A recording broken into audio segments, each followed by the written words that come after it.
Sarah. Hi guys. How are you? Good. How's it going? Oh, just watching the world burn down. Oh my God, I know. It's been a week. It's been crazy. Where do you live? San Francisco. Oh, okay. Well, this is Matt, Hi Matt. Nice to and meet I'm you. Nice to meet you, Tall. Sarah. Um, Hi Tal. man, it's I'm watching Los Angeles burn down right now. It's the craziest thing ever. It is. It's crazy, but people are just pushed to the edge. Yeah, it's pretty bad. Well, thanks for doing this. Thanks for Really having appreciate me. We're so pumped. Um, well, I'm welcome to glad you like the book. Oh my Yeah. God, I love the book. Yeah, definitely. I'm your biggest, I talk about it all day long to people. So it just hits home, for some people that like social media, and that's what we grew up on. Yeah. It hit pretty good. So I'm excited to have kids learn about you and the book, and you answer some questions. So it'd be, Yeah. Tell me a little bit about your audience so that I know, like, when I'm talking about the book. Yeah. So it's a little different. Obviously, I come from the world of streetwear and fashion, and I work Mhm. for a casino company. Matt's whole background is pretty much like he grew up in the same world I grew up in, as far as the art world, graffiti world, um, streetwear world. So it's like we have a lot of kids that are different. We have surfer, like a bunch of surf influence, streetwear influence, clothing in general, designers, musicians. It's a little bit of everything, so it's pretty cool. It's like it's not just one thing. That's what I love about our whole following. It's not. That's why it makes sense to have someone like you, because these kids will have no idea, and they'll be so stoked to hear your story. Yeah, exactly. Oh, that's awesome. I'm happy about that. Thank you. Yeah, of course. So welcome to another episode of Bad News. We have Sarah Frier here. Did I say that right? No filter. Sarah Frier. Yep. Sarah wrote a book called No Filter, and it's the story about Instagram. It goes way deeper into that, and it hits so much more. When I first saw it, one of my coworkers was like, "You got to read this book." I'm like, "Okay," and then I circled. He didn't even finish, and I finished it way before he did. And I was like, "Man, I'm getting Sarah Frier on my podcast." He's like, "I haven't even finished the book." It's like, so it's pretty Love it. yeah, it's pretty exciting. And so Sarah, tell us a little about yourself. So I'm a reporter. I cover technology companies for Bloomberg, but especially social media companies. And I have been doing that basically since I've lived in San Francisco since 2013. That was around the time that Twitter went public. I had covered Facebook's IPO before, and started out really covering these companies as businesses because we have a business audience. But throughout my career, I've realized that it's actually important to understand how the business decisions connect with the way people use the products, and how, like, the internal motivations and the different challenges that the leaders of these businesses are facing actually end up affecting how we act and behave. Wow. How long have you been a reporter? Ever since I graduated college in 2011. I guess I was a reporter in college too. But I graduated the University of Carolina in 2011, and there I was a student newspaper, and it was really just a crazy experience of trying to figure out how to tell stories in a way that people can connect with what's really going on. Awesome. I'm trying to I read something that you were kind of new to social media, like you signed on pretty late. Well, actually, I don't think that's true. I joined Twitter. I joined Twitter when I was in college. Okay. I joined Facebook when I was in high school, and I joined Instagram a little later. I was one of those people who didn't get an iPhone until I moved to a city, where moved to New York City after I graduated. where they stopped making the silly phone that I was using. I was like way late adopter to the iPhone. And once I got it, I downloaded Instagram. I see. Okay. Why write this book? What made you want to write this book? I just felt like there was this big gap in our public knowledge. We've had this conversation about Facebook's impact on society, Twitter, YouTube. We have heard from those companies' leaders in Congress. We've understood the places where they fall short. We have not had that conversation about Instagram. And it was really interesting to me to learn the difference as I was starting to poke around this project. I learned the difference quickly between the story that I was told about Instagram being this harmonious acquisition, like a great thing that happened at Facebook, and they were just basically operating independently within Facebook, to learning that there was a lot more nuance than that, and that the founders kind of clashed with Facebook after being acquired, and a lot of the clash is what led to the shaping of the product and affected how we use it. So I think that understanding how they grew differently and why they made the decisions that they did make about what to do with the app, I thought it wasn't just a series of stories I needed to write. I thought that there was enough there for a book. Right. So $1 billion, for those that don't know, Instagram, when it sold to Facebook, sold for $1 billion. And at the time, right, Sarah, it was the biggest acquisition as far as an app goes. No one had ever paid that much money for a mobile app. Everyone thought it was insane. Right. Like, Mark Zuckerberg is paying $1 billion for this. Facebook's IPO is coming up. That's when they, list their stock publicly to start trading. They were just considered crazy by investors. Instagram had only 13 employees and no revenue at all. That's crazy. Yeah, I remember hearing, in one of your chapters, it talks about, when Mark was like, it's time to make some money, like, let's sell some ad space, and Kevin was on some, like, he was literally one of the two founders was going through every ad to approve every ad. Instagram was really careful about what tone the app was going to set. They cared a lot about art. They cared about creativity. They cared about fashion. They cared about culture. They wanted to build something that could be an expression of that.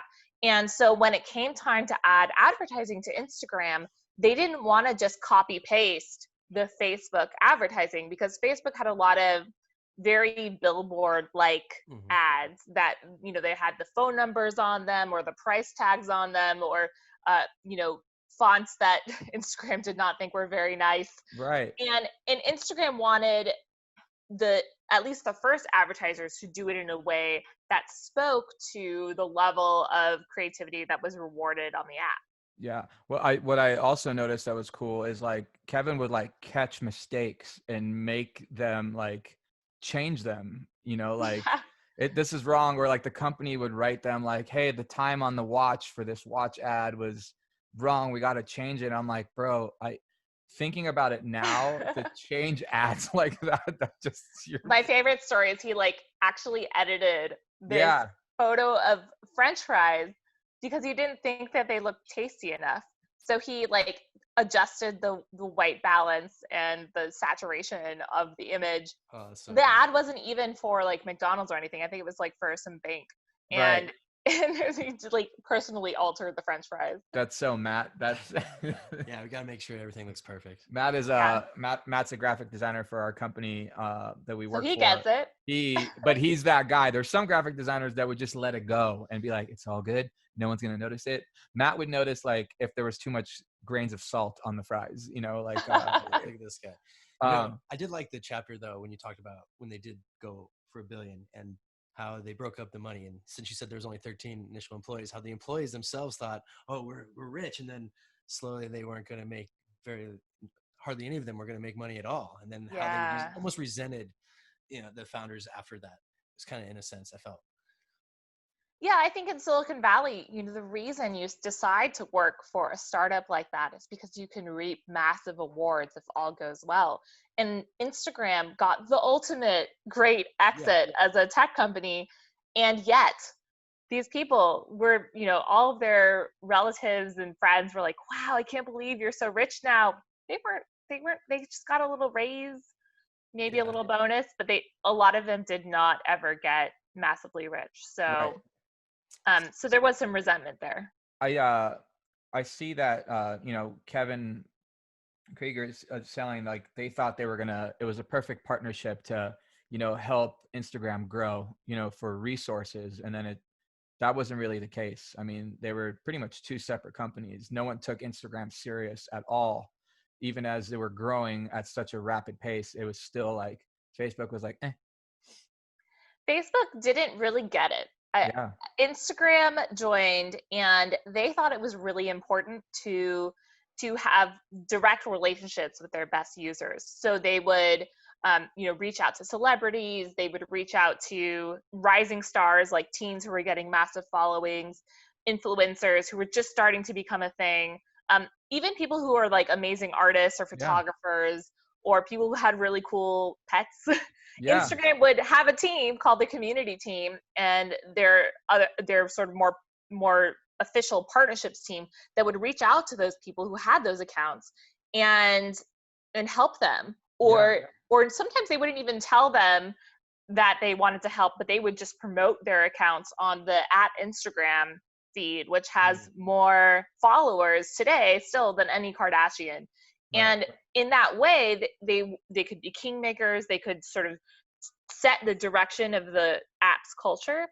But Facebook was looking at that kind of decision making and thinking, why would you do that? You're dealing with one user when you could be thinking about solving problems that affect tens of thousands or hundreds of thousands or even millions of people. And so they thought that was just a waste of time. But of course it wasn't. Of course, what happened with Instagram is they ended up establishing they set that tone, just like with the advertisers. They set the tone for what Instagram is about and what should do well on Instagram, and really change the behavior that the rest of us have when we go to the app, what we decide to value, and even as we go about our lives, where we decide to travel, what restaurants we decide to eat at, how we decide to celebrate our weddings and our birthdays. It's really had this trickle down effect. But at Facebook, they were like, well, why would you ever hang out with, Anna Wintour or Kim Kardashian or any of those people? It's so sad because I feel like Instagram is your own blog, right? Like, you follow the people that you want to see, like, it used to be about blogs. You'd wake up, I'm going to go on this blog, I'm going to go on this blog. But now you have the access to create your own blog, which is Instagram, where I follow you, I follow Matt, I follow whatever news outlets I want to follow, if any. And that's what makes that's how you look at the world. As far as I feel like the new generation goes. I mean, I have two brothers who live on social media. I told them to read this book 100 times and I don't think they've ever like even listened to Audible in their entire life. Cause they're set on their life is set on what they choose it to be. And, and they're huge on Instagram. All media is personalized now. It's really interesting. And the thing that's different about Instagram compared to Facebook or Twitter is it's not the content that goes viral. Like if you put a post on Instagram, no one can reshare that post. And instead, it's the people that get famous. On Instagram, it's the accounts that get activity surrounding them. And I think that really changes the way we approach our own feeds, the way we curate, the way we decide about what to talk about. On Instagram, you can have, like, everyone who has an Instagram account is basically running their own little mini media company. For sure. That's a great way to put it. Yeah, definitely. Unlike Facebook or Twitter, where you can just share links that other people or posts that other people have done. Yeah. Do you think Facebook is like, and I'm trying to word it right, but I mean, the only way to word it is like, do you think Facebook's done? I mean, I know it's the biggest thing in the world. I mean, I was sitting at breakfast this morning and I saw like a bunch of older people just talking about Facebook, but in my head, I try to put a post up today on Facebook and it's like, no one's seeing it. And I have a good following on there. And I'm like, I don't think my people give a fuck about it. I think people have them like I mean, especially for you guys working in fashion and street art, like that's not really the scene on Facebook. I think Facebook does have a stronghold depending on what you're using it for. Facebook's especially big in countries beyond the US. Yep. But I do think it leans older. I just saw the other day that Facebook gave me this reminder of my prom photos from 13 years ago. I can't believe there are photos of me in high school on Facebook. This is just crazy. Like people want to reinvent themselves. Like Instagram allows you to reinvent yourself. Absolutely. Or create with like a new alter account ego. or create an alter ego. TikTok, Snapchat, it's more creative. Snapchat especially, you get all your content can disappear. You can reinvent yourself every day if you want to. So I think that Facebook has become this sort of permanent record that we have on the internet, which, you know, maybe we don't want to have that for, Right. It's like everyone we've ever met, and it's our real identity, not our brand identity, not the mini media company we're running. It's us. Right. Let's talk about Snapchat real quick. There's a whole lot you talk about it a lot in your book. Tell the kids about the Snapchat story. Like what, you know, how I think you talk about how, you know, about it's one guy, right, that owns it. And Evan Spiegel. Yeah. And, you know, when Mark reached out to him and it was, you know, he thought it was time. It's awesome.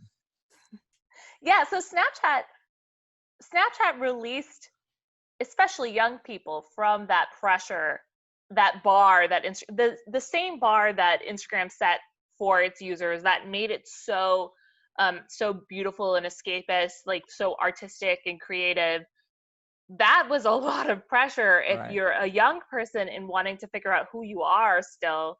And people were just like filling rolls of selfies and agonizing over what the best one was to post. I mean, this still happens today, but especially then, people like became aware of what their good angles were, and you know, they use Facetune to try to improve their appearance, and it was just a lot.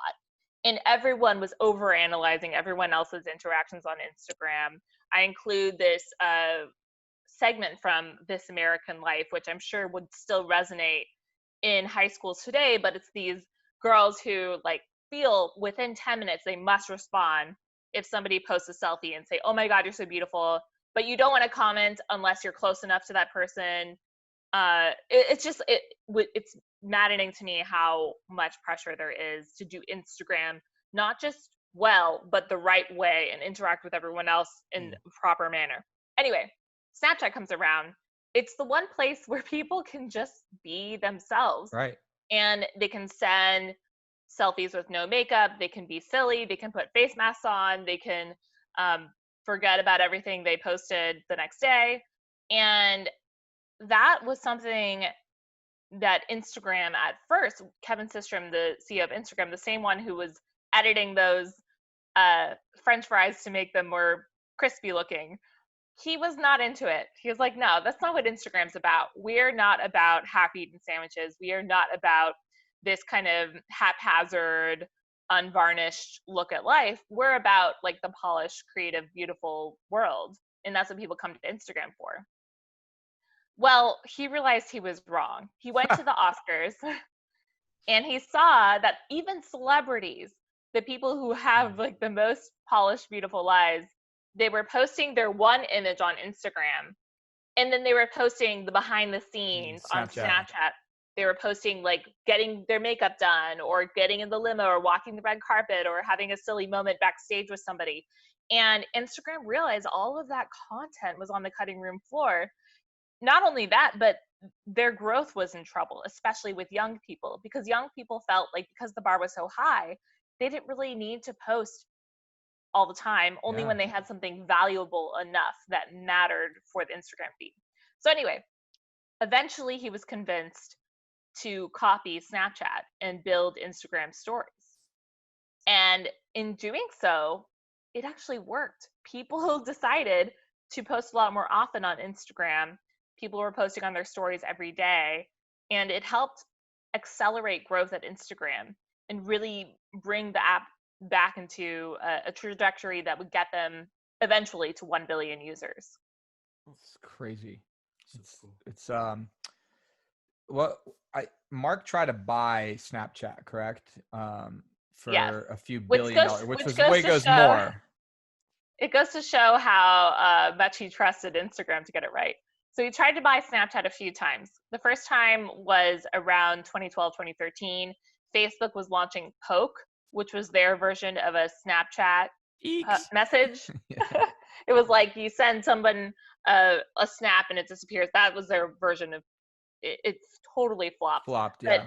But basically, Zuckerberg thought that that would be enough to scare Evan Spiegel into accepting an offer. And Evan was like, I don't want you to be my boss. Like, Smart kid. thanks, but no thanks.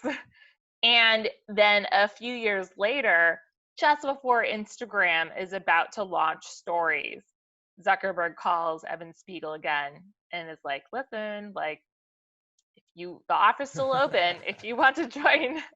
Do you think he did that because Poke was such a failure? Obviously, it climbed the charts and then just it roller coaster down to oblivion. Like no one cared. Do you think he tried to buy it one more time because he was like, man, Instagram story just might not work? I don't think he thought that Instagram stories would work, or I mean, he hoped that it would, but Facebook had tried so many things at that point, so many ways of copying Snapchat. Yeah. There was Riffs, there was Reels, there were all these different products that they attempted to do in their creative labs part of the company. They had their own teen experts, people who were trying to study what teens were doing and make Facebook tools that were cool for them, like this app called Slingshot, I believe. That was another copy of Snapchat, and so yeah, none of that worked. So why would he think that Instagram Stories was going to work? Well, Instagram was really thoughtful about how they built it and tried to make it really aligned with what people wanted to use on Instagram.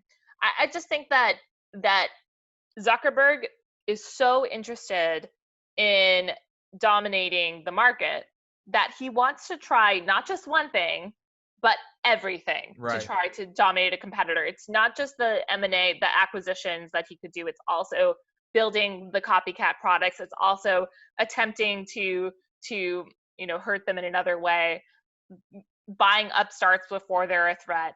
Like that's his jam. That's how he runs the company. That's so crazy. During the process, it is a book about Instagram, but I almost look at it as a book, a Silicon Valley book. Like when he put me on, I was like, oh, I'll listen to the story. And I was listening and I paused it because this is so in depth that I had to like wait till it wasn't working and I could really, really focus on it. So I was wondering during the process of getting all the resources, how long did that take? Was it really hard to get people to open up to you and tell you these stories? And did you at times like find people shutting you out and kind of like turning their backs on you, or because you talk about so many different organizations, like you Jack Dorsey of Twitter, you got the Zucks, you got the Spiegel, the two co-founders for the Instagram. There's so many layers that I was wondering like well, how you brought it all together. From what I read, you interviewed a person every day for a year. Yeah. Oh, wow. And I reached out to 5 people every day. So I tried to average 1 person a day and 5 reach outs. I think that the thing about a book, people want the story to be right. So even if they don't participate in the beginning, once they hear that other people on their team or other people they know have talked to me, then they're like, okay, well, I want to make sure that this is accurate. Okay. So I think a lot of people participated for that reason, but it was hard. I mean, a lot of the story we talked about earlier, the employees not getting paid in the aftermath of the acquisition, people were really like, should we talk about this? We've never talked about this. Like, does it sound selfish to talk about this? Is this bad for me to, like people were just like, I don't know. Like, should I tell a reporter about this? And so I think that there's a lot of emotion tied into these experiences. Even Jack Dorsey's experience, he was really close with Kevin Systrom, the CEO of Instagram, and tried to buy Instagram. And ultimately Facebook bought them without telling Jack what they were going to do. And so he felt really hurt. Yeah. So I think that these are human stories, and being in Silicon Valley long enough, you learn that it's not just about profits. It's not just about the growth, although if you like talk to Zuckerberg, you might think so.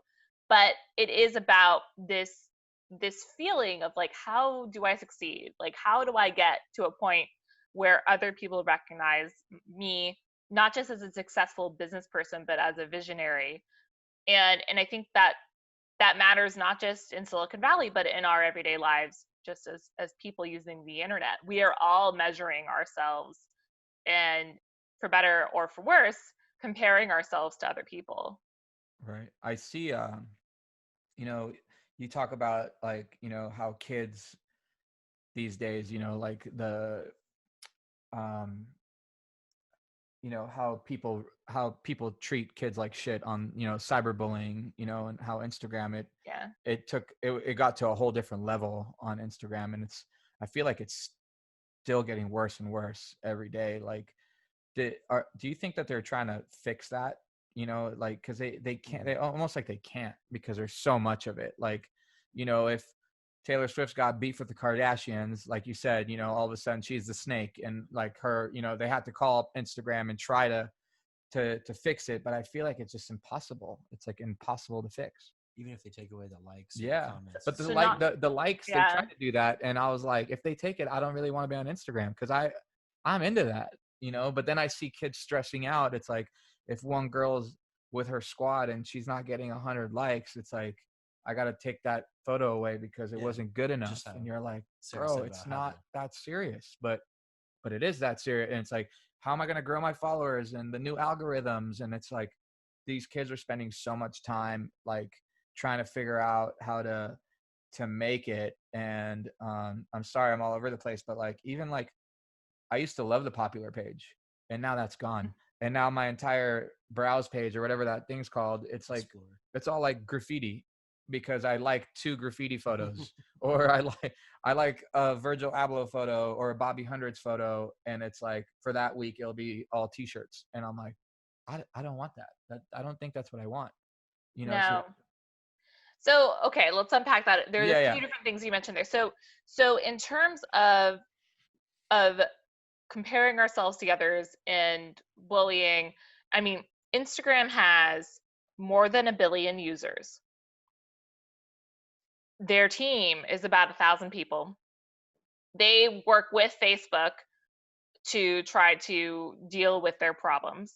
There are about 15,000 contractors who work for Facebook primarily, and then work on Instagram when they have time. How is it? How do they clean this? There's no way. There's no way. They have to build better tools. And so the tool that Taylor Swift helped prompt with the whole Kardashian snake scenario was one that now we all have the ability to mute certain words in our comments. So that's a step. But the constant pressure and comparison to other people, like, one of the things that I've tried to do in the book is, I don't hate people for wanting to hustle. I don't hate people for wanting to build their businesses. I think that everyone wants to build an identity online that can help contribute to their livelihoods. It's really hard to get a job right now. It's especially hard during coronavirus times. Like, you need to figure out, like, Instagram can be a venue to making money and getting famous or whatever. It's worth trying, I guess. The thing that I don't want people to think is that it's a level playing field. It's not. Some people are faking it till they make it. Some people are joining comment pods. They're using digital editing apps. They're actually physically altering their bodies.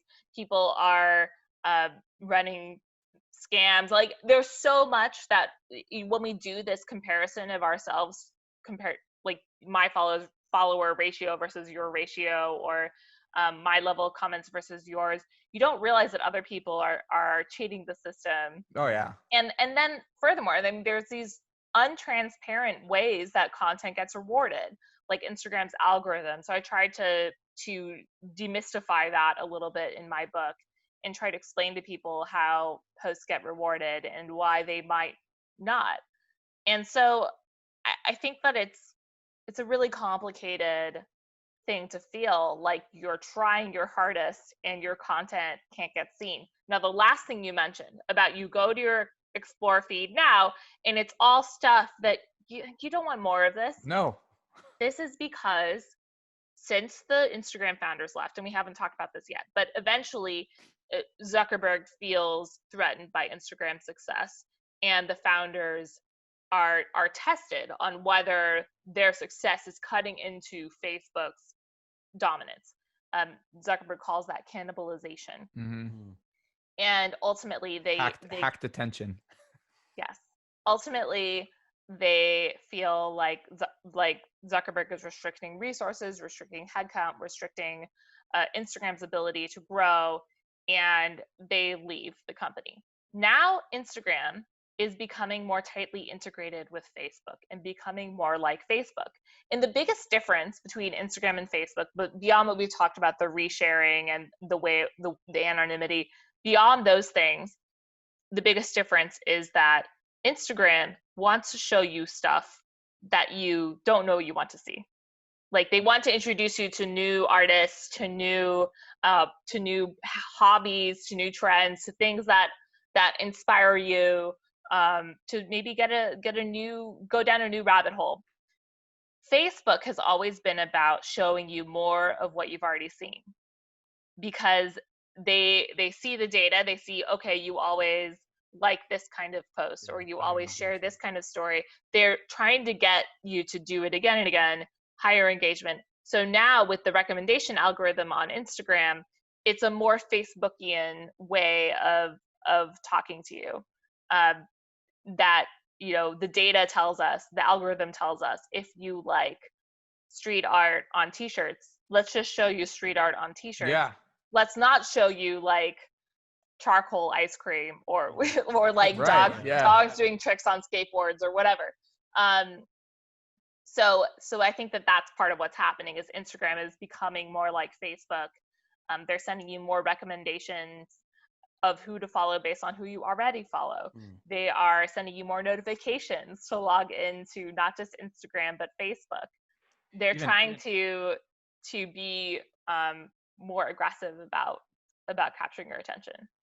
Well, they got it. I mean, people are spending, well, now with quarantine, just think about your user time has gone up. Like you're just like this all day. You know, like you don't even care. I know about the world. Our usage of Facebook and Instagram is reaching consistently levels that they don't otherwise see, except for like midnight on New Year's Eve.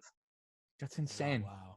When everyone says Happy New Year, we are exceeding that level every day, constantly. Oh my God. That's unbelievable. And live video is having a moment. Live video, 800 million people view live videos now. What used to be like the most annoying thing you could possibly do in your feed is now like super popular. I wonder if it's because, you know, because I think it's because when you're doing a live video, it brings you all the way to the front. So people could see that people forget. Listen, I follow like 900 people. I probably only see 50 of those people's stories, because you're not going to scroll. You're seeing whatever you see on your phone. That's what you click, I feel like. And when you're live, you see the live ones, and I'm always like, I'll give it a shot, you know, and like, and that's the way. Yeah, because what concerts are we going to like miss our 7 p.m. movie showing or our concert down the street? You know, like we have nothing else to do. I click on the live videos too. You know what's crazy is Matt and I were just saying right before we joined is COVID like went away in 24 hours. Like it's like, I mean, I know people are talking about it, but not on my feed. It is like disappeared. And I really wonder, I mean, you can tell me what you're seeing.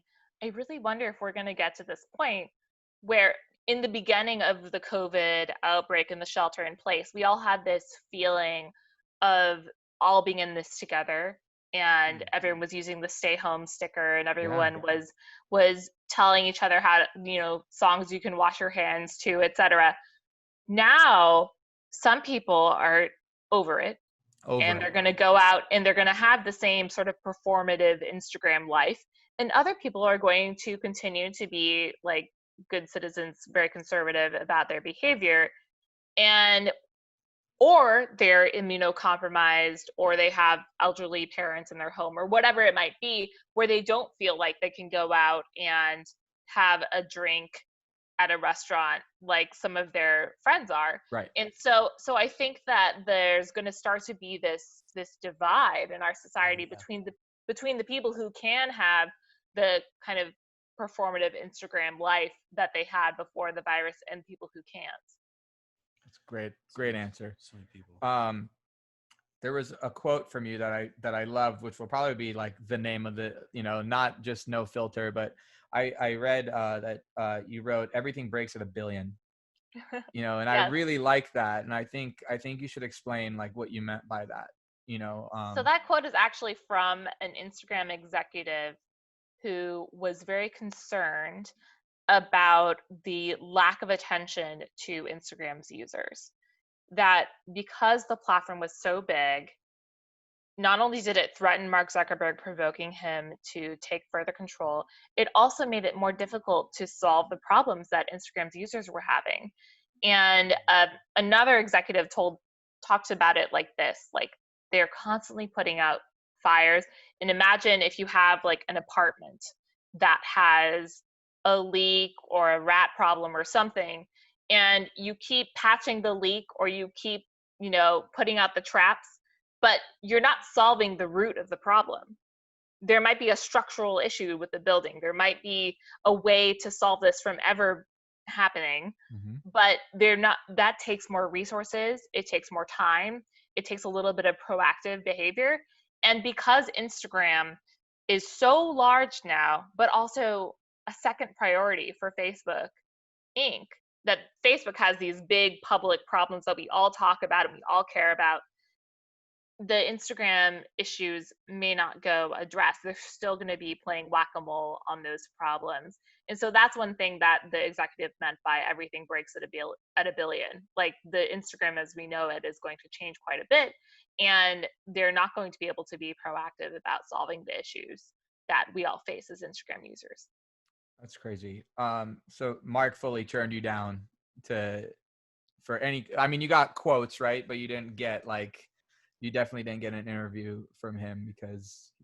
Yeah, Zuckerberg was hesitant to talk to me for the book, and he only sent me one quote. I really wanted to know what caused him to take that plunge and acquire Instagram. It really might be one of the most brilliant business decisions ever made in technology. Instagram's this tiny company, and now it's so important. And he saw that before anyone else did, and people thought he was crazy. So, like, what was the thing that made him pull the trigger?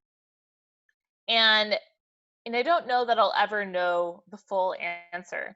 I've talked to a lot of people he confided in. Everyone says, oh, there are all these factors at play. Like, Zuckerberg really wanted to win in mobile. He really wanted to beat Instagram before Instagram could beat Facebook. Instagram was clearly the winner in the photo space.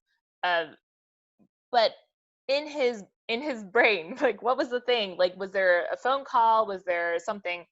He sent me one line back. Like, he said, it's simple. We acquired Instagram because we thought it was like getting a lot of attention and we thought we could help it grow.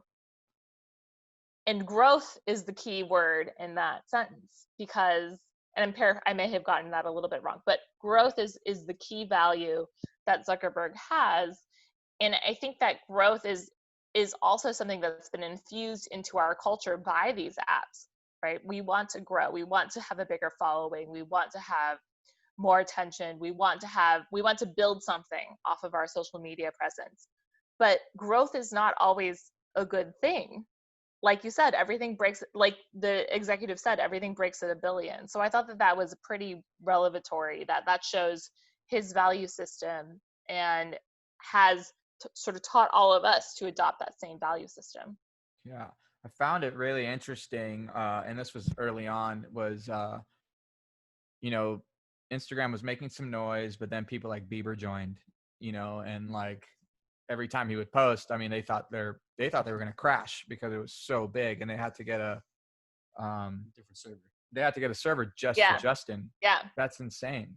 And and people like Scooter calling Kevin saying like, hey, if you want Justin to keep posting, you know, you're You gonna need have to to let him let us in. invest. Yeah. Out of here with that Or shit. pay him. Like, and then, you know, they're like, no, which was the smartest move I think ever, because he still had Selena was still posting while they were together. So it was just like, And to this day, Instagram hasn't paid any celebrities. that's crazy.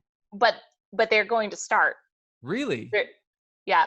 Just this week, they announced that they're going to start doing revenue share on video ads. And they're going to let creators take tips in live video. Do you think, wow, that's huge. So do you think it's because of what's the TikTok? No, the other one that girls are using. Oh, OnlyFans. OnlyFans. I think OnlyFans is such like a huge phenomenon. But this is the thing. People need to make money. Yeah, fuck like, it. And Instagram has a lot more competition now. And I think TikTok is a factor. But yeah, you're right. It's OnlyFans, it's Patreon, it's people asking for Venmos for their workout videos. Like, that's crazy. Yeah. People are hacking it. They're trying to make money, but like, yeah, exactly. Posting their Cash App handles to get money. But there's no way to gate that, or no way to.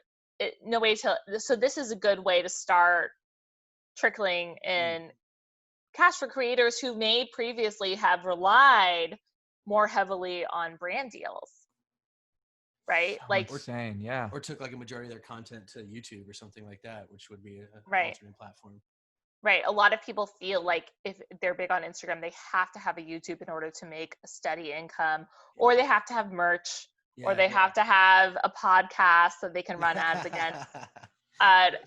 Sarah just called us out. You gotta diversify your income streams. That's total respect for that. I mean, people are selling their Lightroom filters. Wow. So there are all these different ways that people have tried to make money via Instagram beyond the brand deals, which can be kind of spotty. And this is going to finally give a little bit more of a steady source. Do you think? So I think it's a good move. Do you think that for Instagram at least, like with all this happening right now, do you think like influencers are just going to go away, or do you think they're always going to be here? Do you find influencers like? Do you find that interesting at all, Sarah? Like, do you just think it's like it obviously from day one, and the word influencer was a big deal for Instagram, whether you were a photographer or an artist. But, you know, now it's like, you feel like you're being sold something at all times, no matter what, you know? Well, you gave the answer at the very beginning of this conversation when you talked about your brother who curates his own stream of people he wants. Everyone has a personalized media diet. Yeah. Everyone picks who they follow. They make decisions about what to do based on the people they pick. You can be sitting in an apartment complex with all your roommates and everyone has a different media diet. And that's like crazy. That's never happened. So I think even if Instagram fades, we're still going to have this hyper-personalized way of consuming media. And it's going to I mean, it's going to have a couple effects, because on the one hand, everyone will have the potential to be one of those voices should they wish to be, and do it without going through the normal gatekeepers in society. But on the other hand, the consumers of this information, everyone will have a different reality. And in order to like achieve societal progress, like look what happened this week. Like we need to have some sort of shared truth, right, as a society to move forward. So I think it's a really interesting trend that's happening now. Like just hundreds of thousands of people who have an audience. Yeah, it's crazy. I was saying to millions of people. Millions. But I was saying to someone today, it's, you know, when the LA riots happened, we didn't have social media. It didn't exist yet. So it was like you only saw what the news was showing you. And now you have what a couple million people around the entire United States, you know, rising up, and it's like the amount of footage and photos that we are going to see and our kids are going to see, this is a game changer in the last 72 hours of that's one reason why I respect social media so much, because there's no hiding anything. Like, we are seeing it. We're seeing it all. I mean, we were seeing stuff of Matt was showing me all of a sudden the other day, hundreds of bricks were just dropped off in the middle of downtown Los Angeles, like in the streets. And those bricks were being used to be thrown through windows.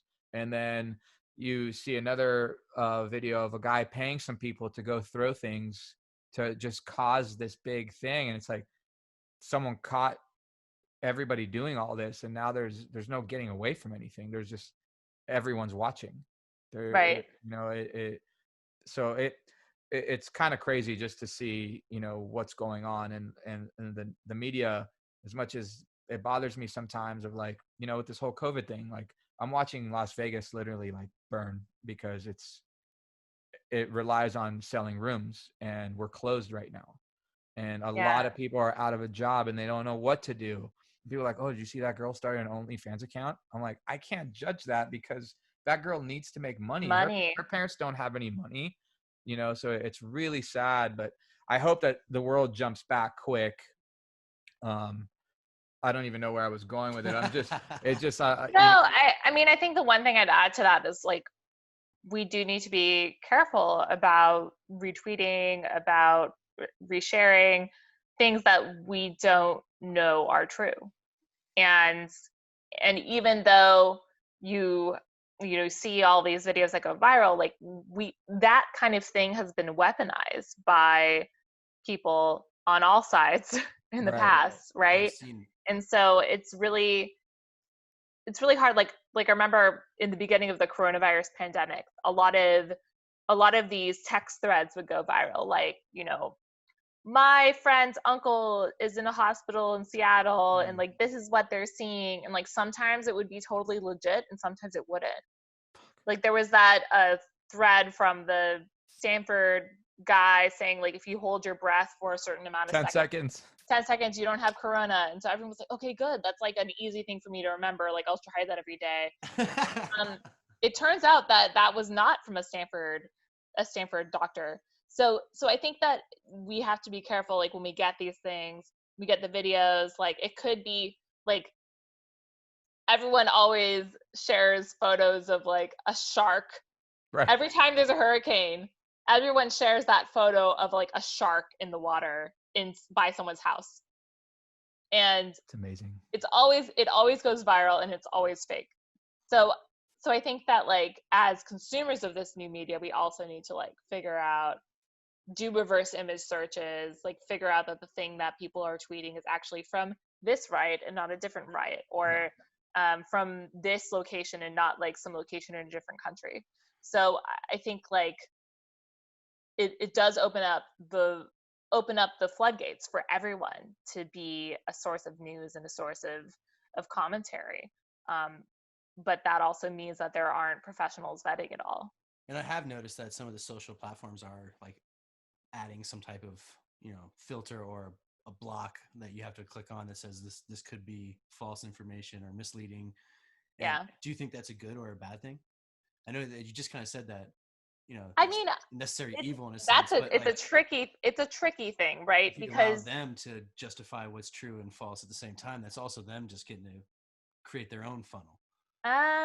Okay, so it's complicated, because if a media company is putting that view this even though it might be false, do you think that trains people to think that everything without that label is true?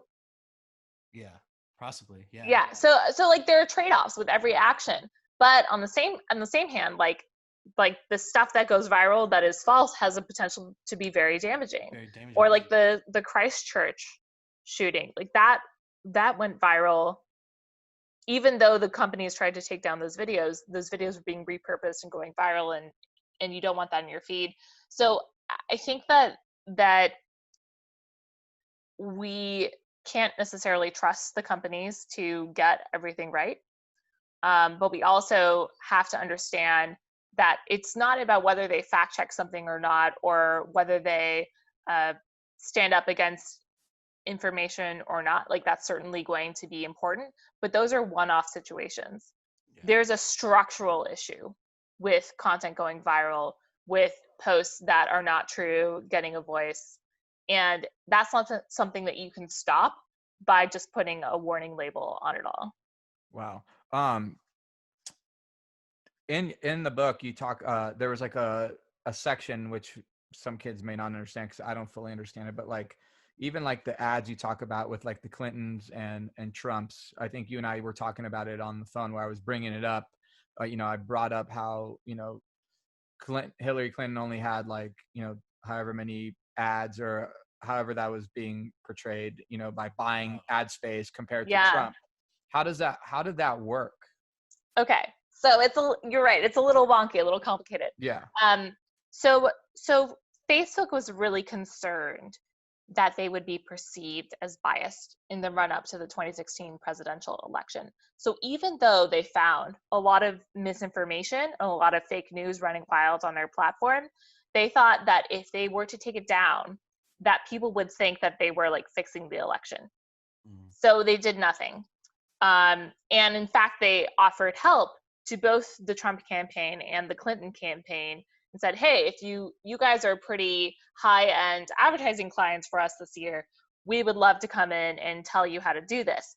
Well, the Clinton campaign had already run for president before. They kind of felt like they knew what they were doing, and they were like, no thanks, we don't want the company to be embedded with our operation. The Trump campaign was like, we have no idea what we're doing, please help. And so Facebook employees ended up spending multiple days a week with Trump, with the campaign, I should say. I don't know if it wasn't Trump himself, with Brad Parscale, saying, this is how you work on Facebook. This is how you build a campaign that works.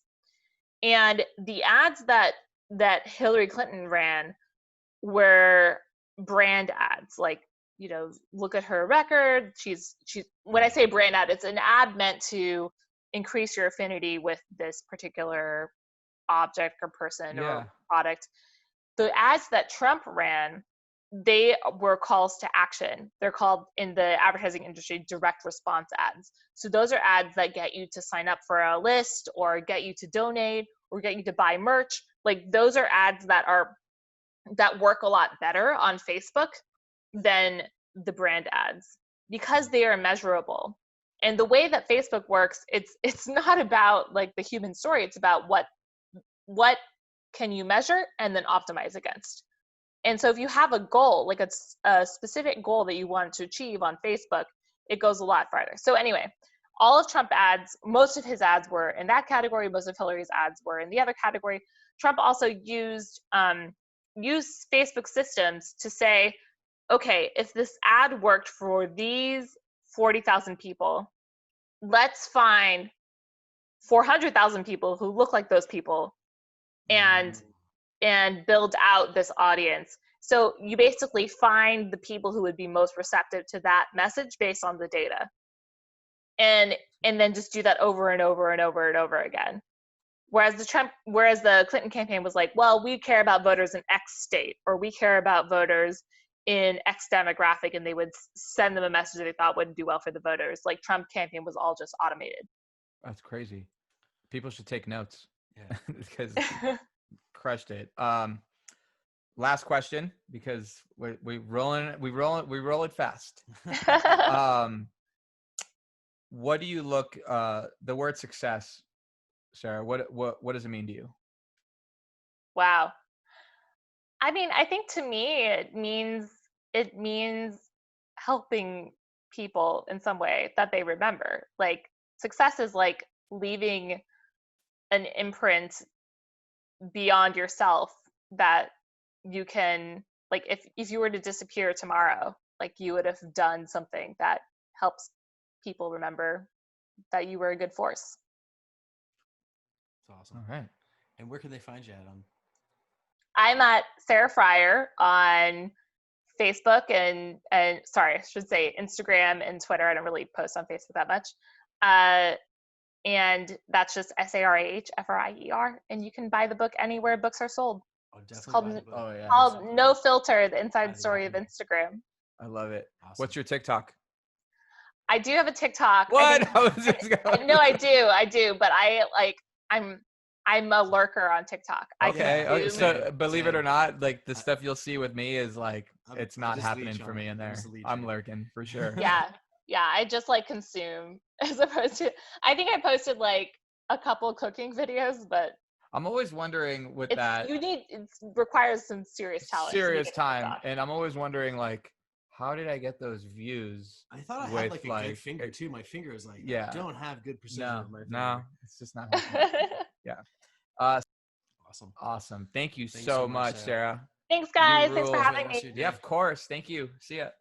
See ya. Have a good weekend.